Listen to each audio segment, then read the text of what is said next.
Hey, what is up, headhunters and executive recruiters? This is DSP, David Stephen Patterson. And today I want to show you how to properly flip a recruiting call to a sales call.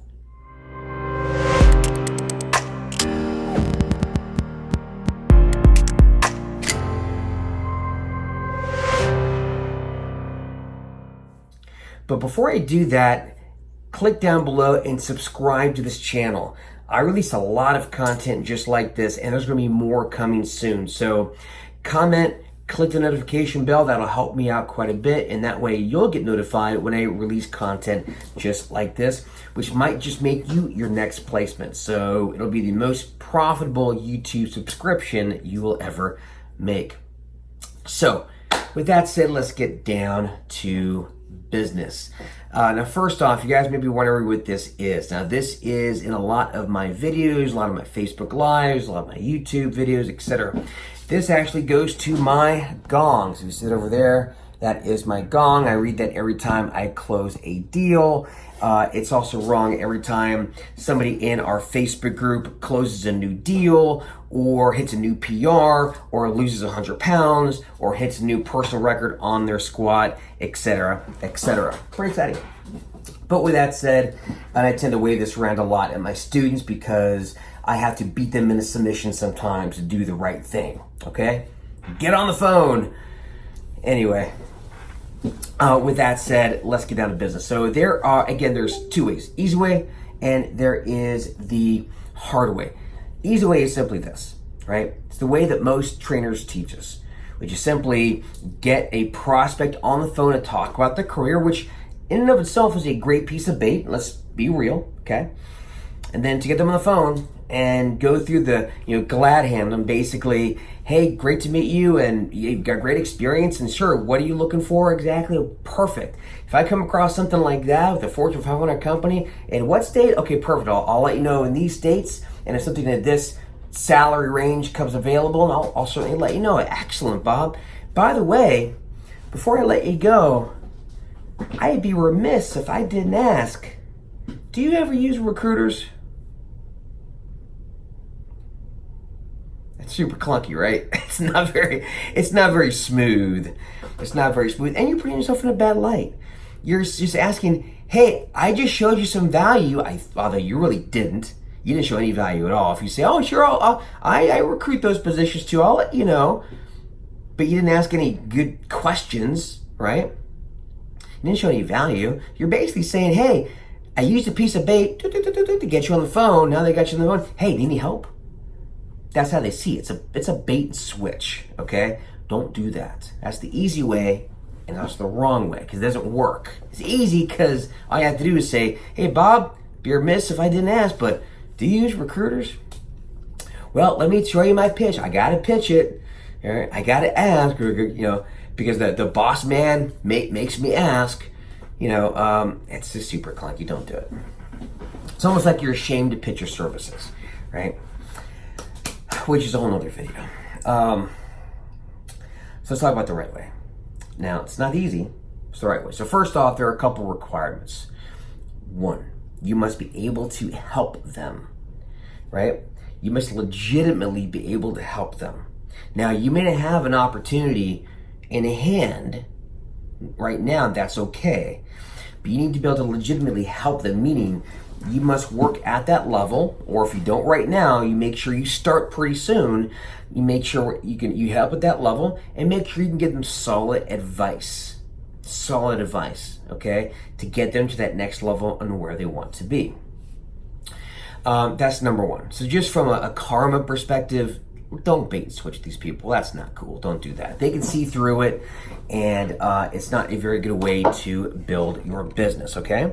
Let me move this here. Now, second requirement is this.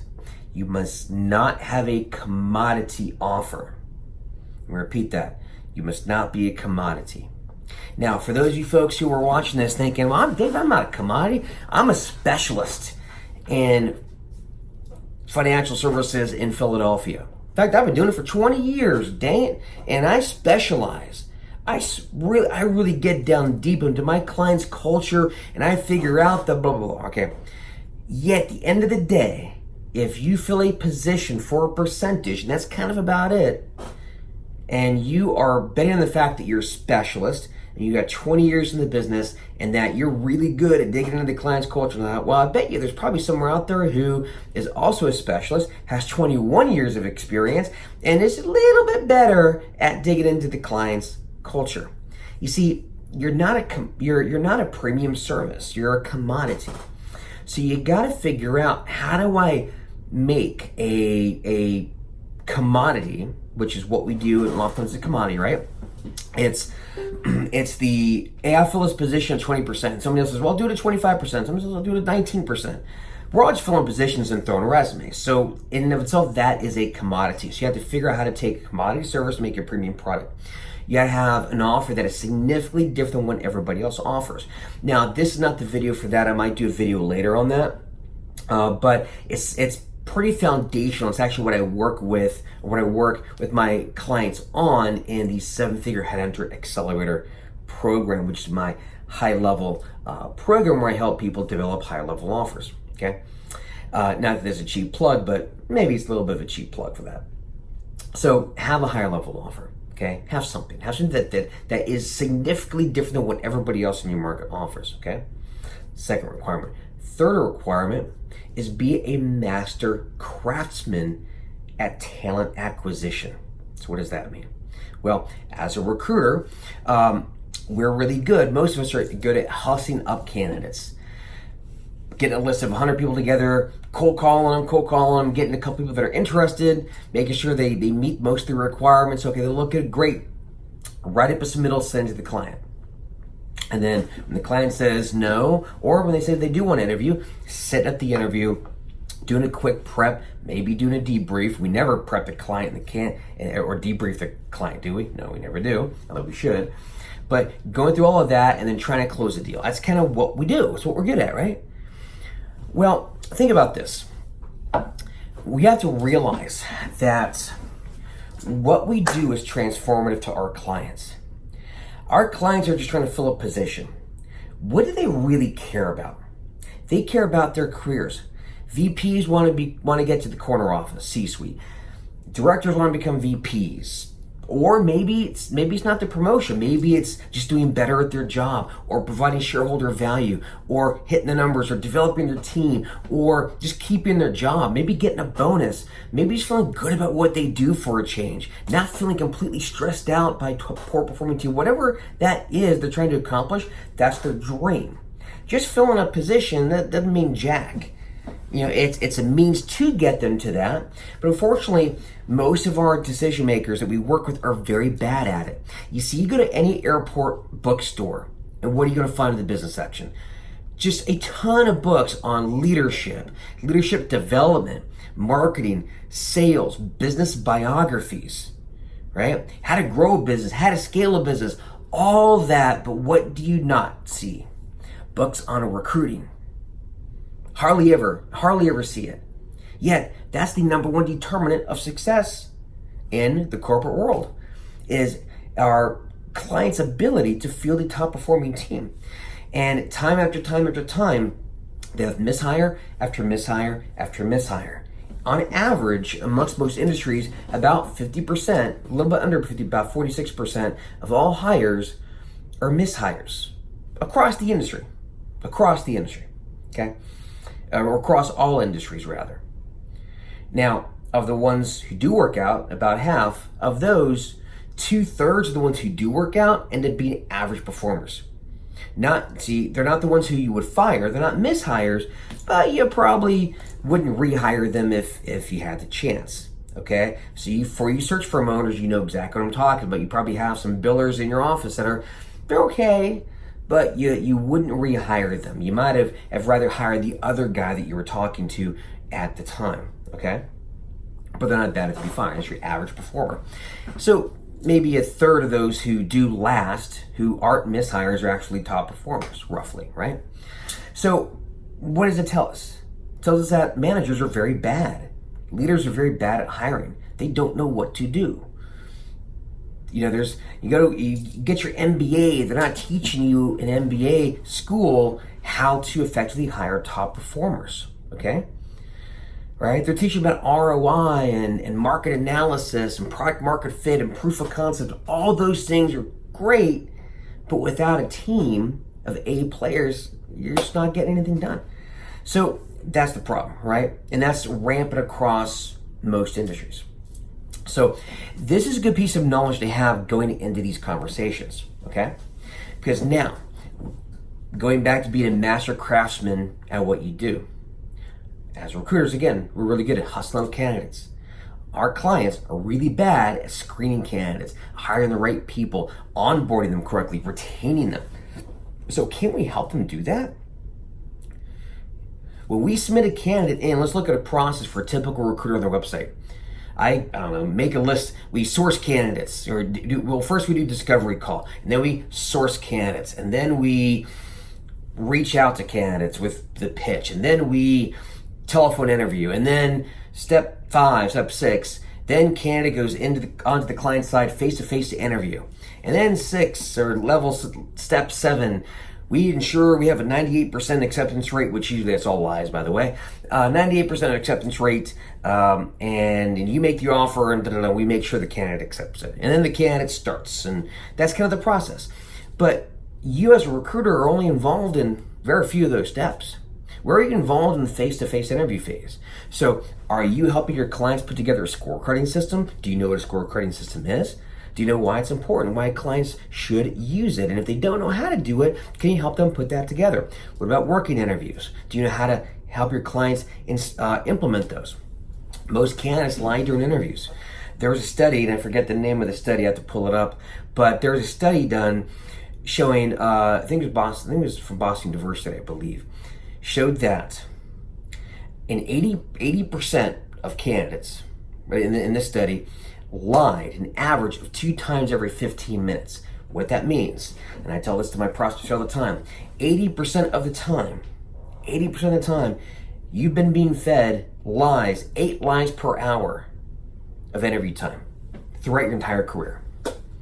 So with that being the case, no wonder it's a flip of the coin when they hire.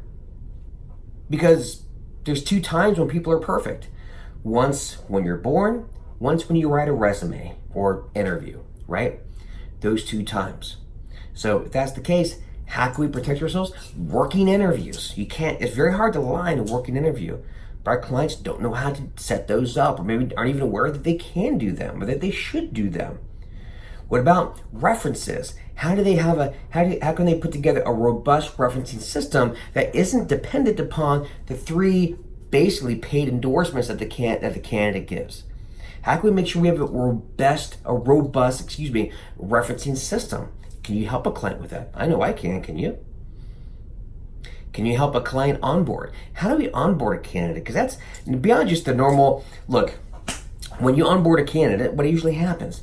Paperwork all day. It's not a great way to onboard. How do you effectively onboard to make sure they hit the ground running, to make sure they stay excited, to make sure they start seeing results right away, so that way they can build momentum and be considered a success, let's say 12 or 18 months later, okay? Or how do you even retain them? Because sometimes retaining top performers is significantly different than retaining average performers, right? Average performers work for the weekend. Top performers, they can't wait till Monday. How do you retain that sort of person? Because Hawaiian shirt day ain't gonna cut it, okay? And for that matter, high performers want different types of positions, don't they? Do they not? They want challenge. They want self-actualization. They don't give a crap about, yes, we can bring our dogs to work on Friday. Our culture is fantastic. We work hard, play hard. Well, every company says that. Every company has a great culture. Every company has all these little things that C players love, A players don't give a crap about, right? Or they're nice to have, but they're not really going to move the needle, okay? So it's important that you develop these skills as a talent acquisition professional to be able to help with scorecarding, help with working interviews, help put together employer value proposition that is a no-brainer, not to C players, but to A players. How to onboard correctly, how to help the candidate onboard. How does the candidate onboard? Can you help with that? What about retainment? It's about being a master craftsman at the entire talent acquisition spectrum, right? Or process, or whatever you want to put it. So that's another requirement. So if you're not an expert on it, I do help on that with the accelerator as well. I train people on that, on how to do that, okay? Now, if you're not part of Accelerator, well, then go do your own research, figure it out. The information is out there. It is out there, okay? So that's a requirement for this method to work. I said it's a hard way, but it's the right way, because this is deadly effective if you do it right. So let's talk about the call itself. Now, one thing that you have to realize, and this is, I say this in a lot of my videos, and in my training as well, with my students, the easier it is to set up a call, the harder it is to manage, on average. Not all the time, but as a general rule, it's the case. What do I mean by that? Let's pretend this is a phone. Let's say I call up 500 decision makers in my niche, and I say, hey, David Patterson with the Kinetic Group, and I'm an SAP recruiter. Do you need any help? Hey, this is David Patterson with the Kinetic Group. I'm an SAP recruiter. Do you need any help? Hey, this is David Patterson with the Kinetic Group. I'm an SAP recruiter. Do you need any help? And I do that over and over and over again. I'm getting a lot of people who hang up on me. A lot of people are just not interested. A lot of people who just have no needs. Talk to HR, I'm not interested. Send me your brochure, send me your information. All the standard, brush off tactics, right? Now, if I happen to I'll probably get somebody at some point that says, actually, I do need some help. I just had an offer turned down. I'm pissed off at my recruiter. I was about to call another recruiter. You seem pretty good. Let's give you a shot. Do you have anybody? Now that call is easy to manage, because then at that point I could just simply say, okay, well, Mr. SAP director, what do you need? Perfect. All right, and we charge 25% or whatever your percentage is. Easy to manage, okay? Now, you call in for a career call, a lot easier to get. It's a piece of bait, right? Because at the end of the day, what we have to realize, what these people care about is not filling a position. When you call and say, hey, Mr. Prospect, this is David Patterson with the Kinetic Group. I'm an SAP recruiter. I'm a specialist in the business, 20 years in, et cetera, et cetera. Look, I'm not sure if we should work together, but I'd like to get a few minutes of your time, talk about your needs and see if it might make sense and potentially partner in the future, and blah, blah, blah. Sounds reasonable, right? Sounds reasonable until the client hears that, and the prospect says, oh, I have no time. I get 10 calls like this a day. I don't have time. I don't got the time to be wasting time talking to every single Tom, Dick, and Harry recruiter that calls, because they would love to get a few minutes of my time to see if it might make sense to work together. I don't give a shit. Okay? That's what they're thinking in their head, right? Because if it sounds reasonable to us, doesn't mean it's reasonable to them. Okay? So, but if we reach out, and I say in maybe an email marketing, messaging, et cetera, LinkedIn, and we say something to the effect of, not word for word, but Bob, I'm a high-level headhunter. As you can see, I'm an SAP specialist, been doing this for 20 years. Look, if you're trying to get into the C-suite, I understand it can be very frustrating. Spots like that are very hard to get into, or a VP spot, or whatever the case may be, right? Depends on the level that they're at. I can help with that. I work at those levels. I oftentimes have opportunities at those levels. I can help you get there. So let's set up a time. We can see if it might make sense to potentially work together in that area. I can either keep you appraised of opportunities as they come up before they hit the streets, because that's the kind of work that I do, or I can help position you to get you to that level. Let's set up a time to chat about that, because Bob, the best time to build a relationship with a high-level headhunter such as myself is when you don't need one, okay? Basically something like that. Not word for word, but you get my point, right? Now you will set up meetings. If you aggressively do this, right, with a lot of people, you will get meetings. A lot of them. Now you get a lot of tire kickers, sure. You get a lot of looky-loos, sure. Fair enough. Screen them out. If they're unemployed, make a decision. Maybe talk to everybody. If you're really, really busy, then only talk to a few that seem most promising. whatever it is, right? You got to manage that, okay? But at the end of the day, it is a very, very, very, very easy way to set up the call. Now, on the other hand, it's hard to manage because, again, most people just glad hand these guys, oh, great to talk to you. I'll let you know if any opportunities come up like that. Oh, by the way, I'd be remiss if I didn't ask. Bob, do you need any recruiters? Do you ever use recruiters? Oh, no, you're good. Or no, you have to go through banner jobs. Okay, well, if you need any help, I'm available. Okay, all right, thank you. Well, appreciate it. And again, let me know if you need it, right? You're not putting yourself in a very good position when you do that. So next, let's say you get on the call, okay? Let's say you get on the call and it's time to actually do this thing. Now, there's a thing I call setting the table. Again, I have more complete training in the accelerator when it comes to this. But setting the table is simply setting proper frames before you get on the call, whether it be through your entire marketing ecosystem, or Facebook ads, LinkedIn ads, content, etc. But don't have that. That's okay. Even just a simple email explaining, here's how the call is going to go. We're going to talk about this. We're going to talk about this. We're going to talk about this. If I can help you, I'll let you know how. If I can't, I'll at least point in the right direction and get you sorted out, or whatever it is, right? Send them some documentation. Send them a brochure. Although I'm not a fan of brochures, but send them what you got, whatever your collateral is.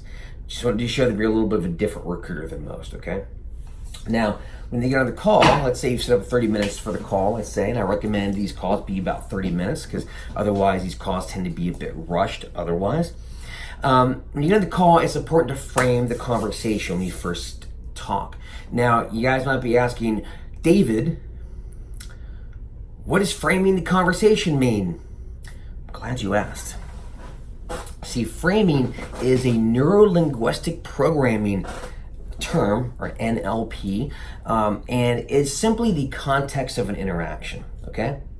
So, right now, you and I, yes, you, the person watching this, you, I see you right there, the guy I'm pointing at right there, okay? Our relationship right now is coach-student, okay? Or highly successful trainer, competitor, trying to scope me out. So, I know who you are. Anyway, but that's the frame, right? Now, if we're out drinking together at the dive bar, it might be buddy-buddy, right? Trading war stories. Maybe it could be brother-sister if we're related. Father-son. I have a 21-year-old son, and when I interact with him, I'm his dad, so everything I say has that dad frame, right? He's my son, okay? So, while we may be kind of buddy-buddy, at the end of the day, the overriding frame is father-son, right? So keep that in mind. Now, when the frames color the interaction, they give context to all the communication. So, and it's a filter through which all communication goes through. So for most recruiters, they set these calls up and, the recruiter is super excited to finally get a VP on the phone who's willing to talk to him for 30 minutes. Oh my God, can you believe that? Wow, David, this career call stuff really works. And you get on the phone and you're like, hey, Bob, hey, I really appreciate you taking the time. Sure. Oh, your experience looks amazing. Okay, well, if I get anything like that, I'll definitely let you know. All right, so there's a few frames. One, you're putting this person way up here and you're way down there. You're looking at it. That's not a very good frame, right? Thank you, sir. We're not worthy. We're not worthy. Thank you for letting me talk to you, right?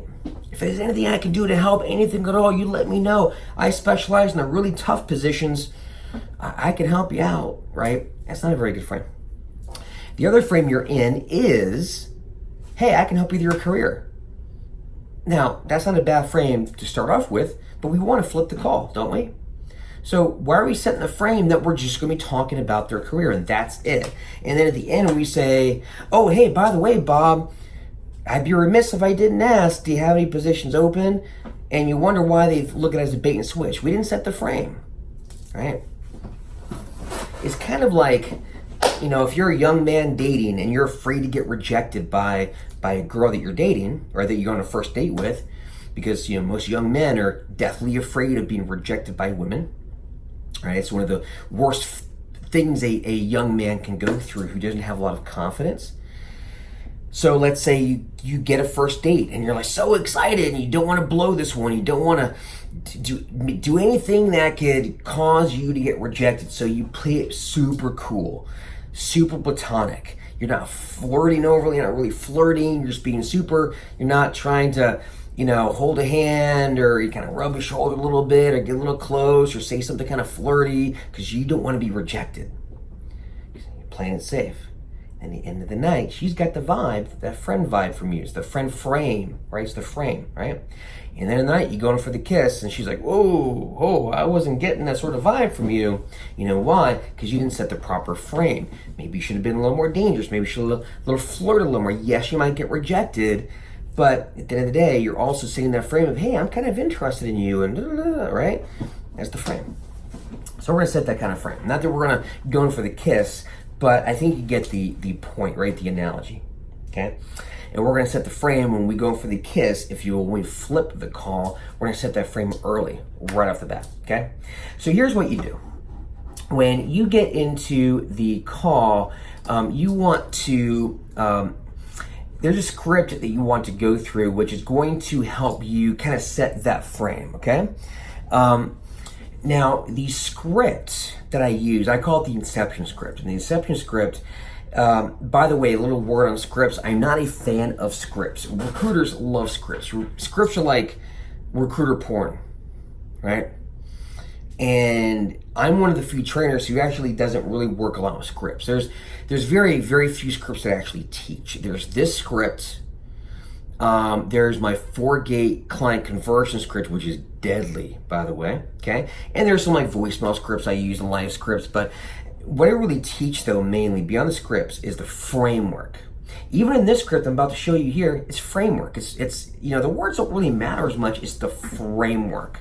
But recruiters, what they do is they download the PDF from this trainer, like, oh, secret script. I'm like, that's I want to use that. Oh, that's kind of funny. I want to use that one for sure. And they don't ever use it, right?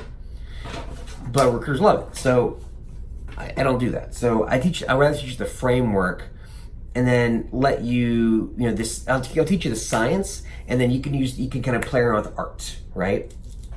So I'm going to show you the framework of the script. So to start off, when you first start the conversation, you have to set the frame. Remember. So now, instead of being Mr. Friendly, like most recruiters get into the conversation, hey, Bob, how you doing? Hey, are you there in Michigan? Oh, hey, go Michigan State.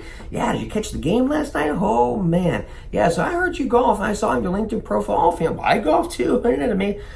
And that's not bad, but you're trying to find too many commonalities, right away at first. And they know you're not super buddy with them. You're trying to make friends, and let's not do that. Okay, it doesn't really work very well. Do that a little bit, have some commonalities, right? Build a little rapport, but let's get on to the meat of the conversation. Okay, we're not here to be buddy.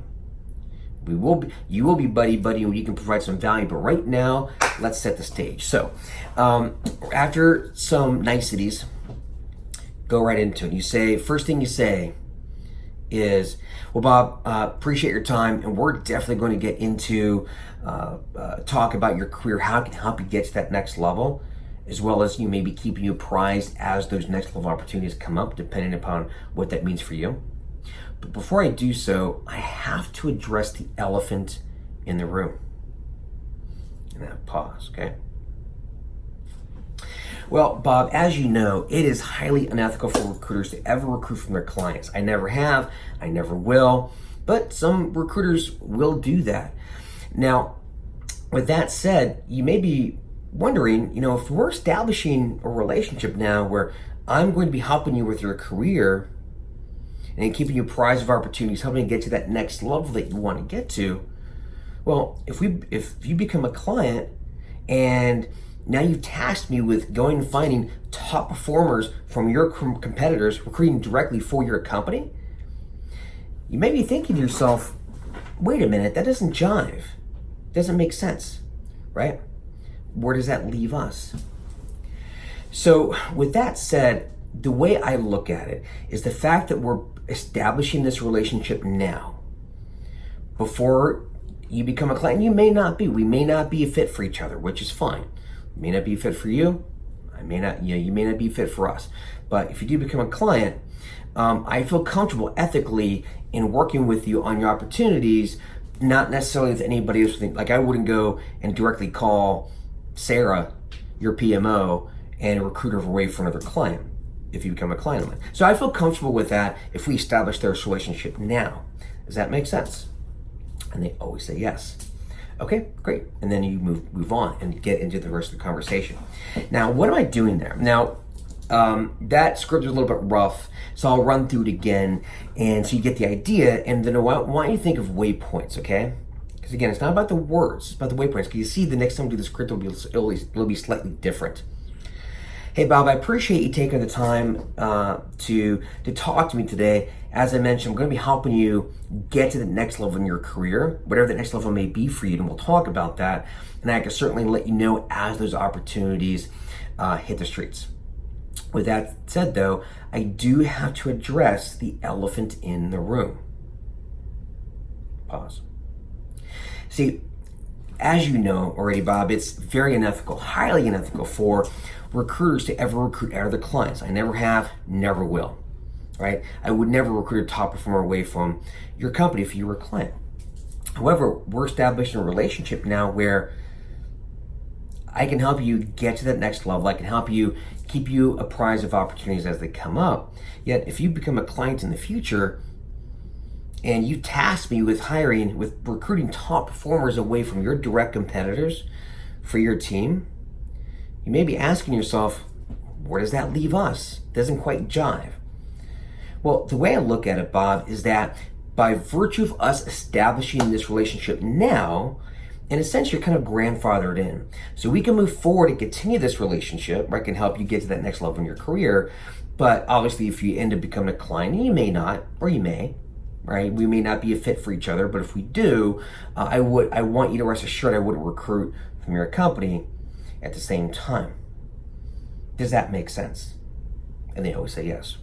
So think of what I'm doing here. And again, you notice both those scripts were different, but the framework and the waypoints were the same.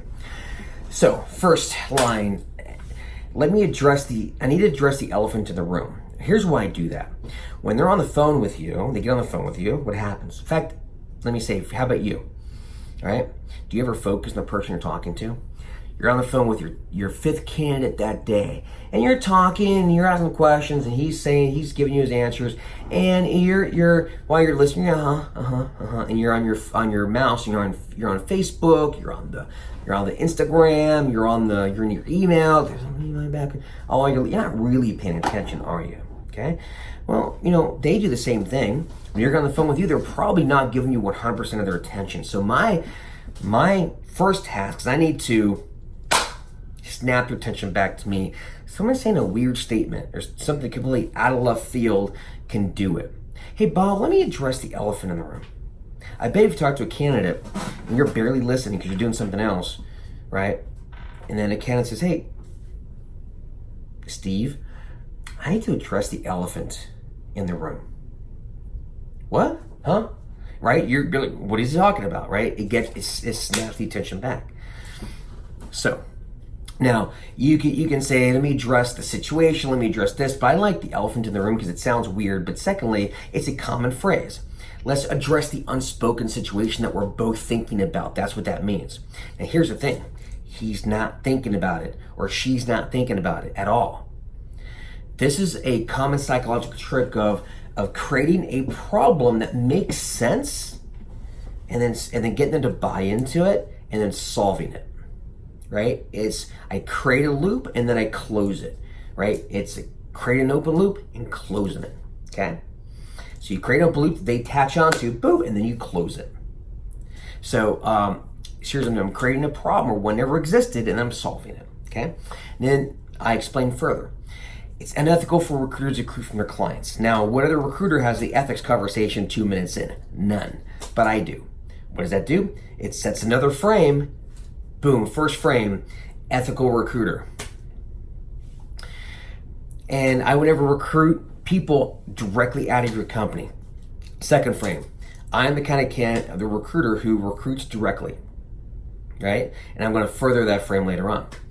Now, since you and I are establishing a relationship where I'm going to help you get to that next level, not where I can, but where I'm going to get you to the next level, another kind of very subtle frame there. However, if you become a client later, and you tasked me to recruit, this is key, you've tasked me to recruit top performers away from your direct competitors right into your company, right? Again, I'm strengthening that frame. I'm the kind of recruiter that does this. Most recruiters don't. However, we're working like this together. Rest assured that I would never directly call your employees. Sometimes I might even throw a name in it, like Sarah, your top PMO, because I know who all his people are, right? So I said I would never do that. So you may be asking yourself, where does that leave us? He's not asking himself that, but now he is, because it makes sense. It actually really makes sense. Oh, and I forgot the other frame that I said as well. The fact that, and this is the one where I said I'm going to go for the kiss. You may become a client. We're going to have that conversation, Bob. It's basically what I'm saying. You may become a client. And I also say, if we're a fit together. You may not be a fit, we may. I don't know. But if we're a fit to work together, and you task me to blah, blah, blah, blah, right? So I say, you may be wondering where that leaves us. You never do, right? And then I explain what you're grandfathered in. And it makes logical sense. Hey, because we have an existing relationship, if you become a client, we can maintain that existing relationship. I don't see anything wrong with that. And most, in fact, actually 99.9% of people don't. If they get the one person that doesn't agree with, the one person thinks that that's unethical. Okay, that they don't really understand how recruiting really works, okay? And it's not the kind of candidate that you want, or the kind of client that you want either, okay?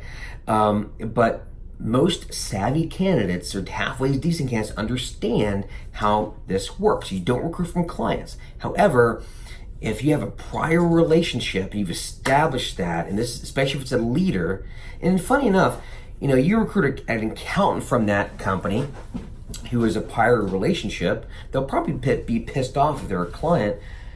But if it's a VP, that VP is not going to be pissed. That VP is not going to say, I can't work with David even though I have a prior relationship, but here's a client now. They're likely not, they're going to be okay with it. So now it's important, again, you want to be ethical. It's why I liked having this ethical conversation ahead of time, because it sets that frame, okay? So now, and by the way, don't recruit from your clients, FYI, just a little side note. That should go without saying, but I have to say it. So now, they almost always agree. Again, you'll get the 1% of 1% that won't. But it is really rare. If you do this right, they agree, and once they agree, they buy into all the prior frames. Ethical recruiter, boom. What is it? What are the other frames I was setting in there? I'm going to help you, take your career to the next level. Boom.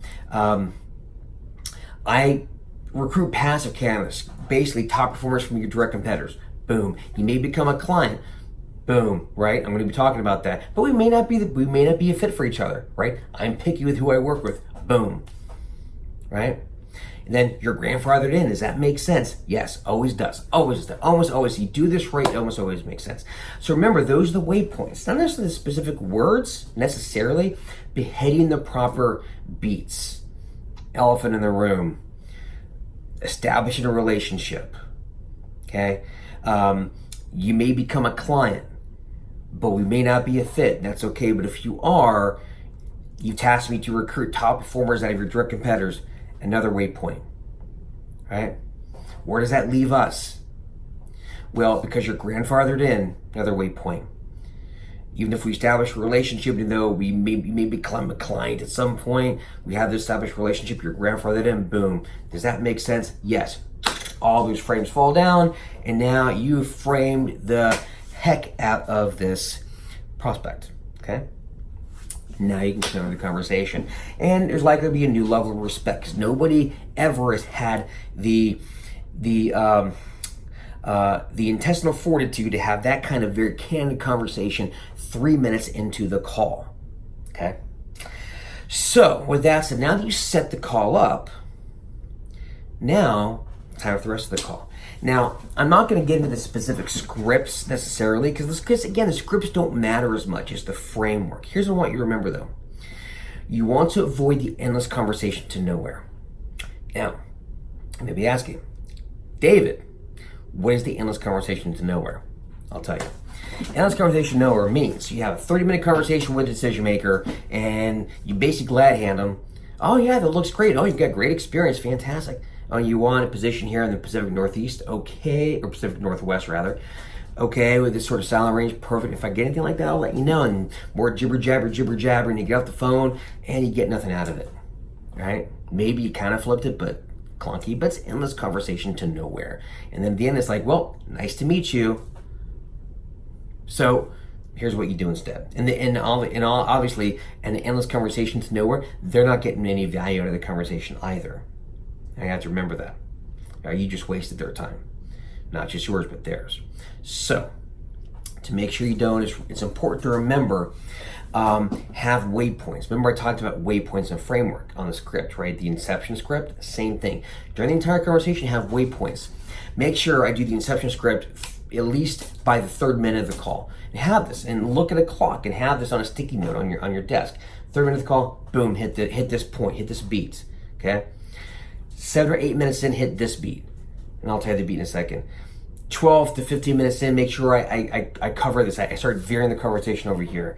20 minutes in, I need to be getting into the talent conversation, which I'll explain what that is in a second. Otherwise, I'm behind the 8 ball, right? So it's important that you remember, or at least visually look at a clock and write out where you want to be at the point of the call, so you can maintain control. Because otherwise, before you know it, oh crap, I've got 2 minutes left on a 30-minute call. Bob, do you use recruiters? And you had an endless conversation to nowhere. Nice to meet you, okay? And you've just wasted their time.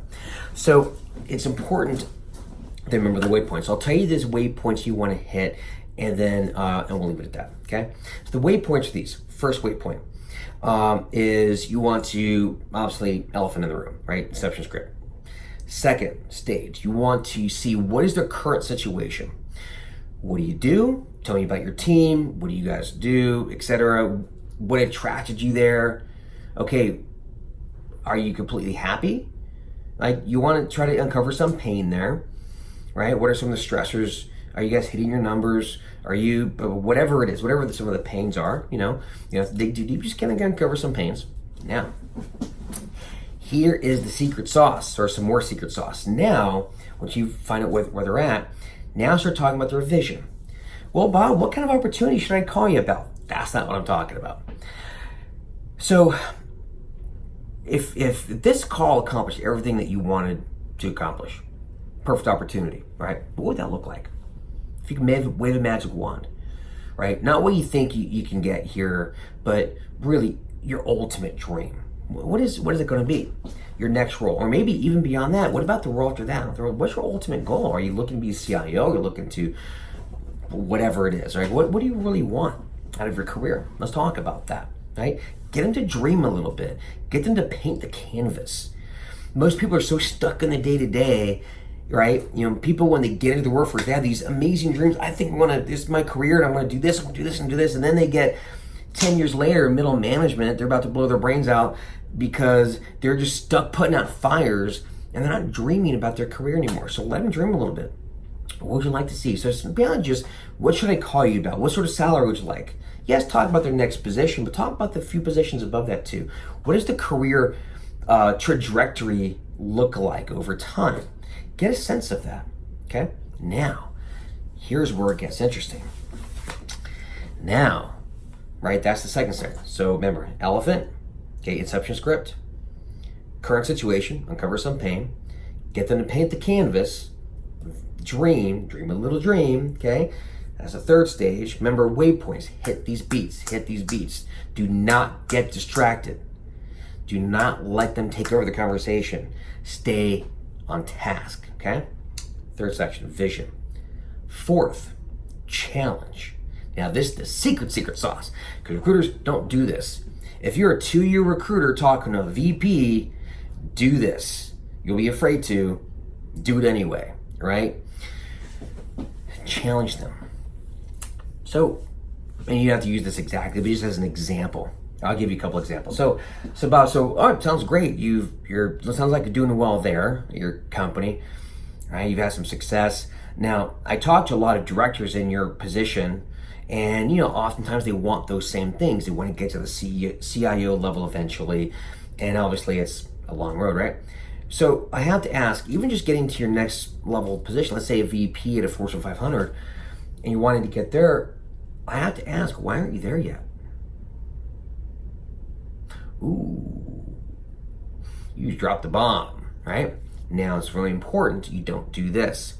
Hey, so Bob, so why aren't you there yet? Do you think it might be because of this? Do you think it might be? Do you think it might be because of? See what I'm doing here? I asked a hard question. Now I'm covering up the awkwardness at the end by talking.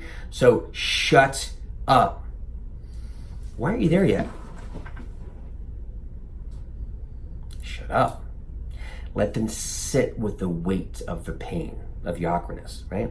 So what you're doing is you're highlighting their current situation, you're highlighting their desired state, and you're trying to spread a gap in between. You're trying to figure out is what they're doing right now not getting them what they want, okay? So we call agitation, right? It's agitating their current state and their desired state. You're trying to agitate that and cause a gap in between, okay?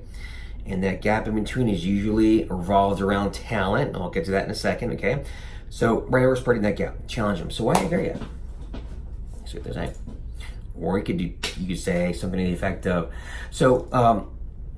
well, you're great. I can definitely let you know if anything like that becomes available. I get those opportunities all the time, but as you can imagine, I also talk to a lot of directors in your role, similar levels of experience and success.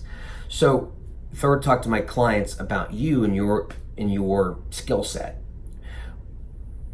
what would you say is special about it? Like, what do you bring to the table? What something of value? Because there's a lot of it. You hire a project manager, they got all of 10 years of experience. Who do you hire? The one that has the best value, that brings the best value to the company. So what unique set of skills, or what's your secret sauce? What's the value? Whatever it is, right? What do you have? Shut up, right? And let them try to prove themselves. All right, and then if they give you some generic, I'm a hard worker, I've got, I'm really known as an inspirational leader, reply back, that sounds great. Honestly though, anybody can really say that. It's a fairly easy thing for anybody to say. So what we're looking for is something more quantifiable, some specific numbers or achievements or things that really no one else can legitimately say. What do you have? Because, and then explain further, Bob, that's really the key to getting to the next level. Believe me, in my career, I've helped many get there. And the number one thing they need is that sort of unique skill set or unique ability, right? See what they say. Try to challenge them. Now, that's the next phase. Now, I think it's phase number 4 maybe. Now get into talent, because the number one reason they're not where they want to be is because of the team. Right? Remember, way back at the beginning of this video, I said mishires are, at about a 50% rate across most industries. So they're flipping the coin, and the ones that work out are probably not that great anyway, right? It's hard to find top performers. I mean, look, it's they call them 10% for a reason, because it's 10%, right? They're hard to find. There's not that many. And if every leader who thinks they can hire people, I know a top performer when I see one and I can get them to work here, well, they all can think that and say that. That's not true. So usually they're hiring track record leaves a lot to be desired. So I can say, well, Bob, do you feel as if the people on your team aren't getting that done? Or maybe, you haven't had the team to support you to get you to that position that you want to be in. So let's talk about that. And this is where you could drop some knowledge, right? You had mentioned, for example, the leadership IQ study, which I mentioned before, which states that about 46% of all hires are mishires. So I'll drop the link to that down below. There's an actual study that I use in my marketing and my biz dev, right? So I talk about 46%. I talk about the flip of the coin, how oftentimes it's kind of Russian roulette. You really don't know if something's going to work out so there's some issues there, right? And I mentioned that the number one determinant for an A-player leader is the ability to field an A-player team. A-player leaders don't make a C-player team become A-players. It doesn't happen, right? You have to have the ability to field an A-player team either with high draft picks, with a lot of potential, or seasoned veterans who've done it before. Either way, they're A-players. You have the ability to spot them and to attract them and retain them. And that is extremely hard and very rare. But the leader who could do that can write his or her ticket. So let me ask you, tell me about that track record. Again, shut up, right? See what they say. You see what I'm doing here? I'm leading them down the path and getting and making some major connection between what they want in terms of their dream career, whatever it is, and their hiring track record. And if I can talk about some of the gaps in their hiring process, right? Why do they think, is it because they're not seeing the right people? Because if I can fix that, Bob, I can help you get to that next level of what I do. Let's talk about that. What are some of the gaps that you see? Or maybe they don't see gaps. Okay, well, describe it. I can tell you where the gaps are. And this comes into play, right? Being a craftsman at your craft, or a craftsman in the art of talent acquisition, to know, oh, so I see you don't have a working interview system in place. And Bob, I've got clients that actually use a working interview and it's cut their mishire rate dramatically. Now, here's how they do it. In fact, they structure it like this, and right? You come in with your industry knowledge and help them. And then simply say, oh, Bob, this wasn't meant to be a sales call, but I have a process that can fix this exact same thing. Again, it's not meant to be a sales call. Don't need to engage me on a search here at all. But if I can help, if we have something that can help with this, would it make sense to talk more about it? We can certainly just schedule a conversation later to do so. It's a much more natural, soft close. And then it makes sense because, look, by this time, this person has opened up to you.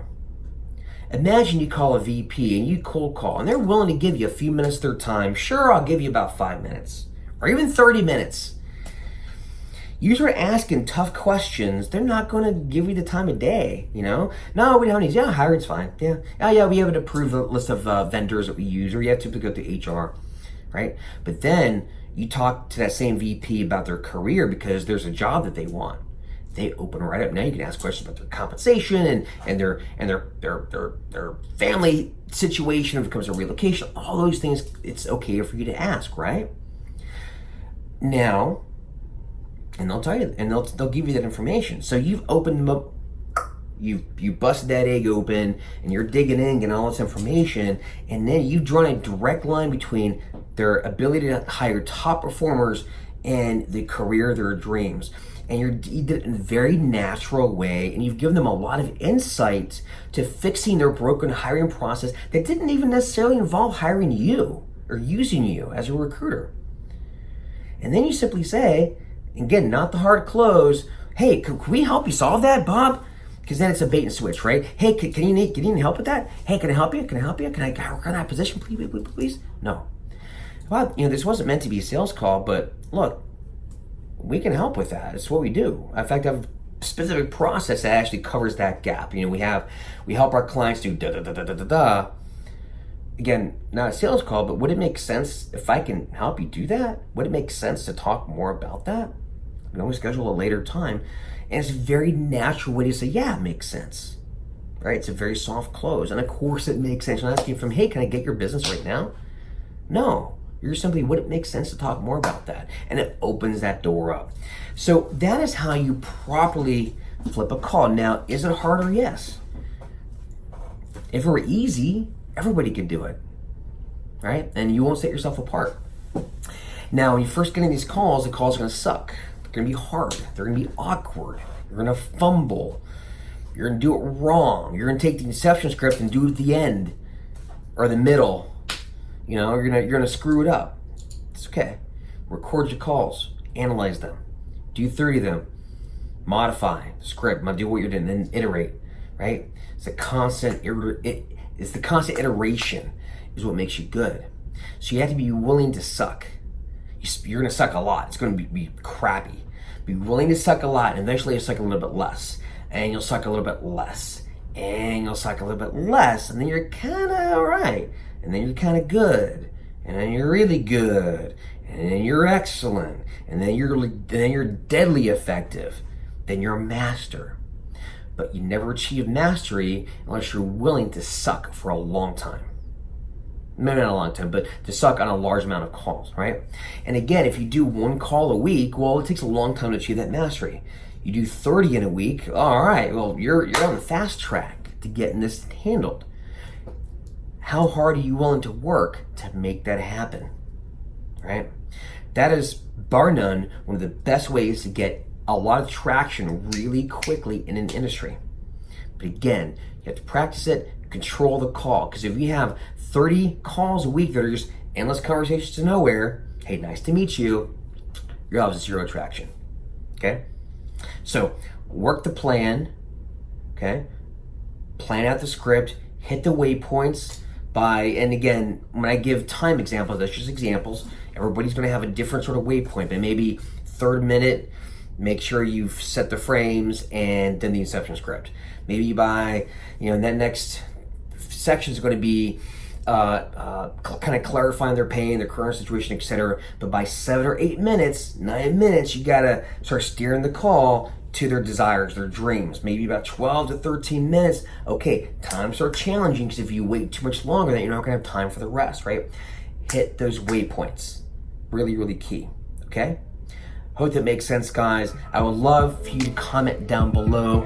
Give me your thoughts, whether you like this script, maybe you hate it, maybe you think it's crappy, whatever. Let me know down below. And again, make sure you subscribe and hit the notification bell because I'll have more stuff coming out just like this.